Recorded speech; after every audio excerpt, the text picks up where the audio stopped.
This is my first post since I think summer 2023. My father passed away in August, and I was also spending a lot of time taking care of them. So I took pretty much a lot of time off, even though we were still doing a good amount of consulting then.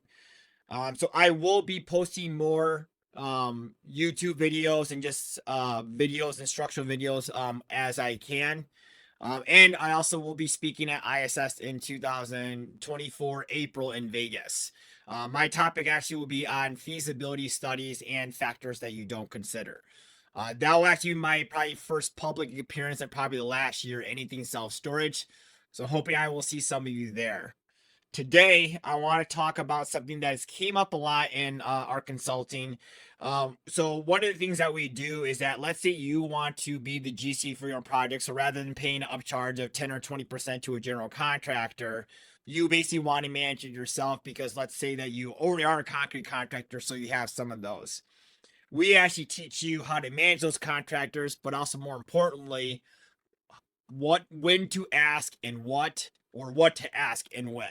So for example, like, okay, most people will say out a gate quote, does this include everything? It's like, well, what does that mean, everything? Is what you should be asking is something simple like, how will my gate open? Is it via a sensor? Is it via weight? You'd be surprised that people don't even ask that. So I'm gonna cover off on three things that you should be focusing on with managing your contractors. Now, people always tell you have regular communication with contractors. Be careful about regular because regular can also be nagging communication. If you nag your contractors, they may also become unresponsive just because you're annoying them. So, by clear and concise, it should always be one of the things. Is the question a yes or no answer or something that is very clearly something that they can answer? So, how's it going via text is not really like a clear question. Are you going to be pouring concrete next Tuesday because my electrical contractor says that he needs to be through on the second week of January, so this needs to be done? When you say that, the contractor understands, yes, we will, but also they understand the importance of we have to stay on this timeline. Okay? So that's one thing. Secondly, I also recommend that if it's not a question like that and you're more concerned about the project timeline as far as staying on, you always ask it while you're on site or while you're actually witnessing what's going on. So if you're on site and you see 2 out of 4 pads already and your concrete contractor's not there, but hey, I just want to make sure, are we going to be pouring pads 3 and 4 and still finishing on our timeline because I got steel getting delivered in 2 weeks. I don't want them getting in your way. And then that also tells them too as well, if you do not pour when you say you're going to pour, do not basically get mad at me when somebody else gets in your way, right? Number two, hierarchy. Let your contractors know kind of where they stand in their hierarchy. So let's say that you have a video surveillance contractor. This is a whole nother topic, but I prefer to use a video surveillance contractor specifically rather than an electrical contractor, even though my electrical contractor can do it because of a lot of service related issues and things like that later on. It just saves a lot of time. Oftentimes my video surveillance contractor is giving specifications that they need laid out by my electrical contractor. I specifically put it on them. I need this quote to include you coming out to the site 1 to 2 weeks before to make sure the electrical contractor is doing your specs, and I need you to make sure that you have a meeting with them, pre-construction meeting, going over these specs. Okay, I don't want to go over it with them because what's happening is they're going to ask me a question. I'm like, I don't know the answer to that. It's way too technical.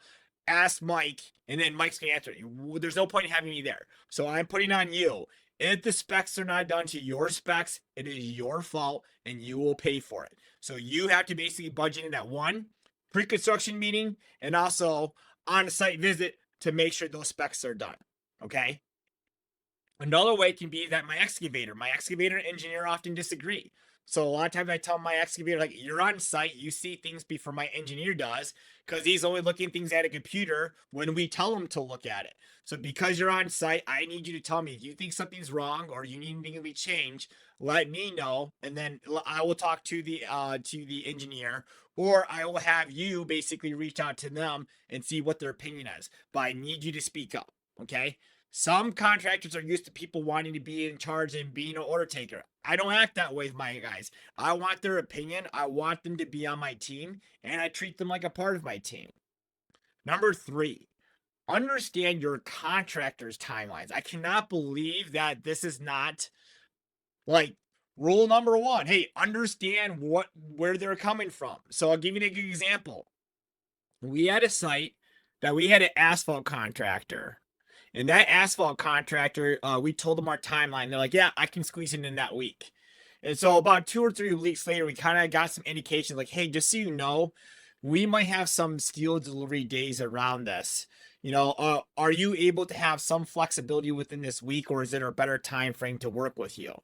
And by asking him that question, he actually just came back to say, I don't have any flexibility. I'm pouring a huge job before and after your job, so I can't miss that timeline. So what I'd recommend doing is if you push it 2 weeks later, then I have actually 2.5 weeks of flexibility because I'm pouring a lot of small jobs that week and I can move things around to make it work.